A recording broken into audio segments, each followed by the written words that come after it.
छत्तीसगढ़ में युक्ति युक्तकरण को लेकर शिक्षा व्यवस्था सवालों के घेरे में है। इस प्रक्रिया को लेकर मचे बवाल ने माहौल को तनावपूर्ण बना दिया है। शिक्षकों का आक्रोश, संगठनों का विरोध और स्कूलों में संभावित बहिष्कार इस बात की ओर इशारा कर रहा है कि यह फैसला शिक्षा सुधार से ज्यादा अव्यवस्था की ओर बढ़ता कदम बन सकता है। दूसरी ओर विभाग की गाइडलाइन और योजनाएं सिर्फ कागजों पर सिमटती नजर आ रही हैं, क्योंकि जमीनी स्तर पर स्कूलों में प्रवेशोत्सव की तैयारियां अधर में लटकी हैं।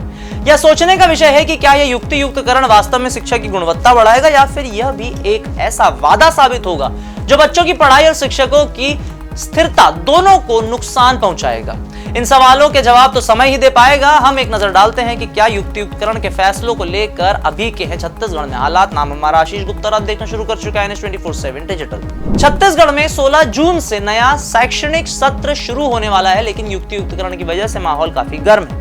इस प्रक्रिया में कई गड़बड़ियां सामने आई हैं। युक्ति युक्तकरण की प्रक्रिया में काफी सारी गड़बड़ियां सामने आई हैं, जिससे शिक्षा विभाग की साख पर सवाल उठ रहे हैं। शिक्षक और कांग्रेस पहले से ही इस मुद्दे पर नाराज हैं और स्कूल शिक्षा विभाग के खिलाफ मोर्चा खोल चुके हैं। मई में विभाग ने शाला प्रवेशोत्सव की गाइडलाइन जारी की थी, जिसमें बच्चों की पंजीकरण और 100% उपस्थिति सुनिश्चित करने को कहा गया था, लेकिन शिक्षकों का युक्ति युक्तकरण का विरोध इस प्लान को फेल कर सकता है। जिले के वरिष्ठ अधिकारी सिर्फ युक्ति युक्तकरण पर ही ध्यान दे रहे हैं, जिससे प्रवेशोत्सव की तैयारियां अधर पे लटकी रह गई हैं। हर साल बच्चों का तिलक लगाकर स्वागत होता है, लेकिन इस बार विरोध और आक्रोश के बीच यह कार्यक्रम शुरू होगा। कांग्रेस ने युक्ति युक्तकरण को रोजगार छीनने वाला कदम करार दिया है और शिक्षकों के साथ कंधे से कंधा मिलाकर खड़ी है। 5 जून से शुरू हुए शिक्षा न्याय आंदोलन के तहत जिला स्तरीय प्रेस कॉन्फ्रेंस कर वे जनता को इसकी विसंगतियां बता रहे हैं। दूसरा चरण 9 से 11 जून तक बीईओ कार्यालय का घेराव करके होगा।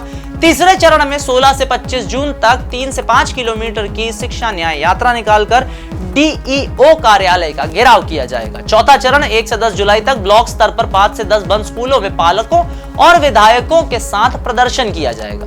शिक्षक संगठन भी साझा मंच बनाकर 16 जून को शाला प्रवेशोत्सव का बहिष्कार करेंगे।